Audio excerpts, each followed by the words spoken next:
Bonjour à tous, c'est Alexandre et on se retrouve à nouveau pour un focus sur une gamificart. Quelle carte allons-nous tirer au hasard cette fois-ci? Suspense, est-ce que ce sera à nouveau une carte de levier d'engagement?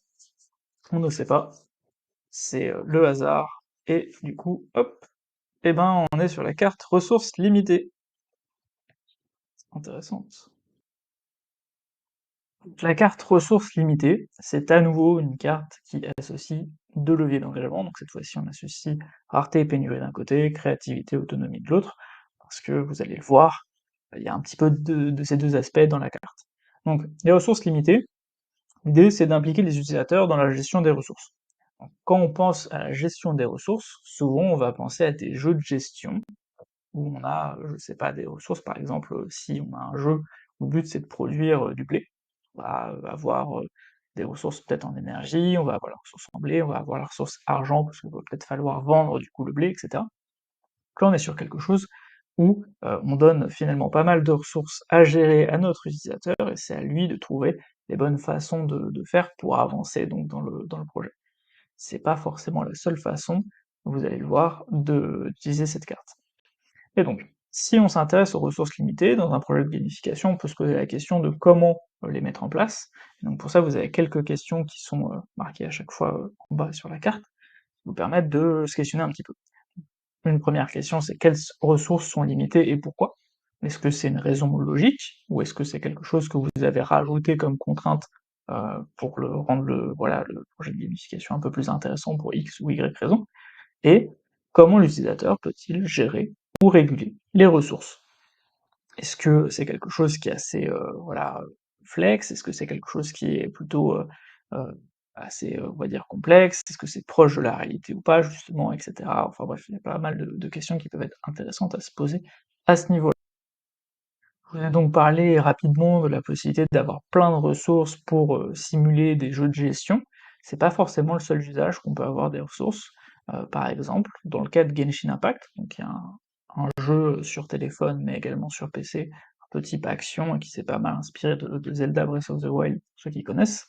Donc c'est un jeu, qui est gratuit à la base, et donc pour, inciter les gens à ne pas, passer trop de temps sur le jeu, et à ne pas faire directement ce qui est possible sur le jeu, et en même temps, c'est aussi pour inciter les gens, à dépenser un peu d'argent, dans le jeu, forcément, vu que le jeu est gratuit, ils ont introduit une ressource, qui s'appelle donc la résine, qui permet en fait de faire certaines actions dans le jeu. Donc notamment, ça va être de faire certains boss pour gagner des ressources, ça va être pour récupérer de l'argent dans le jeu, ce genre de choses.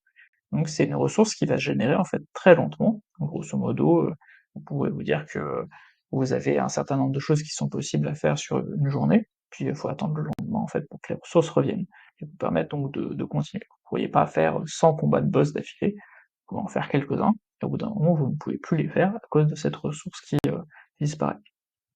Donc c'est une ressource qui est là plutôt pour limiter les actions d'un joueur, ça va permettre de réduire un peu le temps de jeu de personnes qui pourraient passer énormément de temps sur le jeu et en fait, aller beaucoup plus vite que le rythme de sortie du contenu par les développeurs.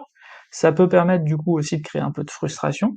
La frustration n'est pas toujours néfaste, ici, avoir un peu de frustration, ça peut permettre du coup, à Genshin Impact de proposer d'autres contenus qui eux sont peut-être payants, et donc développer le chiffre d'affaires du jeu, parce que forcément, on peut payer pour avancer dans le jeu, et c'est lié au business model, hein, comme je disais, le jeu est gratuit, et ça peut permettre aussi de proposer des choix intéressants aux joueurs, parce que, vu qu'ils ont un nombre de ressources limitées, ils ne peuvent pas tout faire, et donc ils vont devoir faire des choix.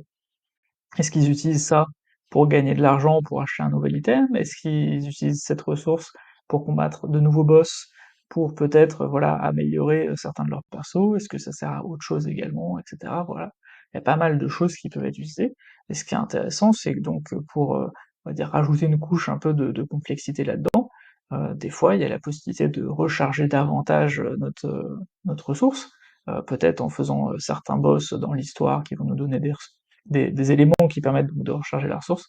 Enfin bref, il y a pas mal de possibilités, mais donc c'était pour vous montrer un autre exemple, hein, quelque chose qui est plus là pour finalement contraindre un peu le joueur, et pas forcément faire un jeu de gestion. Donc j'espère que cette carte des ressources limitées vous a inspiré un petit peu pour vos futurs projets de gamification.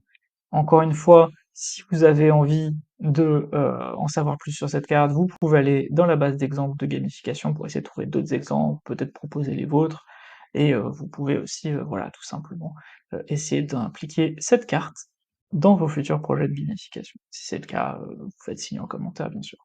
Donc on se retrouve pour une future vidéo sur une autre carte tirée au hasard à nouveau. Bon allez, à plus!